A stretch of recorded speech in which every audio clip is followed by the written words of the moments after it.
ان سے اپنے راز کی باتیں کی ہیں، پھر اپنے بچوں کو جمع کیا اور امام حسن کے حوالے کیا پوری اپنی کائنات کو، اپنے گھرانے کو پورا امام حسن کے حوالے کیا، اپنی کائنات کو امام حسن کے حوالے کیا، اور پھر ہر ایک کا ہاتھ حضرت امام حسن کے ہاتھ میں دیتے رہے، محمد تم ان کے ساتھ رہو گے، جیسا حسن کہیں ایسا کرنا۔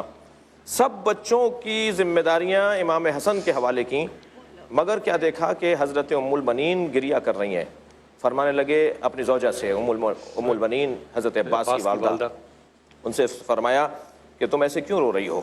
کہا میرے بچے کو آپ نے اب تک یاد نہیں کیا، میرے عباس کو آپ نے اب تک یاد نہیں کیا۔ وہ اسے کس کے حوالے کر رہے ہیں؟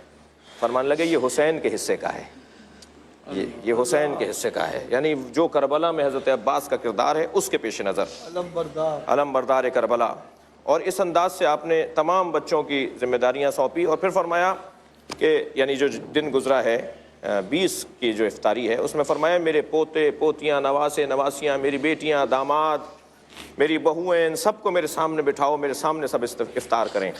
اور دسترخوان لگا، آپ بستر شہادت پر تھے، دسترخوان لگا ہوا ہے، سب افطار کر رہے ہیں۔ اسی اثنا میں فرمانے لگے کہ بیٹا حسن مجھے بٹھاؤ، مجھے سہارا دو، مجھے بٹھاؤ۔ آپ کو تکیہ لگایا گیا، آپ بیٹھے، فرمایا ایک ظرف میں کھانا لے کر آؤ۔ بابا تھے، کھانا لا کے رکھ دیا گیا، کہا پانی پلاؤ، پانی رکھا گیا، فرمایا حسین کہاں ہے؟ تو برابر سے یہ آواز آئی بابا میں آپ کے ساتھ بیٹھا ہوں۔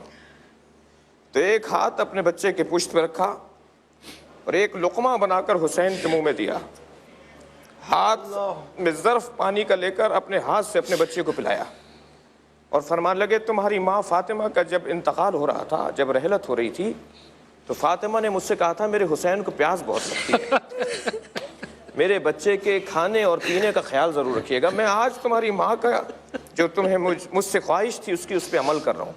اس کیفیت میں امیر المومنین نے ایک ہاتھ امام حسن کا اپنے ہاتھ میں لیا، دوسرا ہاتھ امام حسین کا اپنے ہاتھ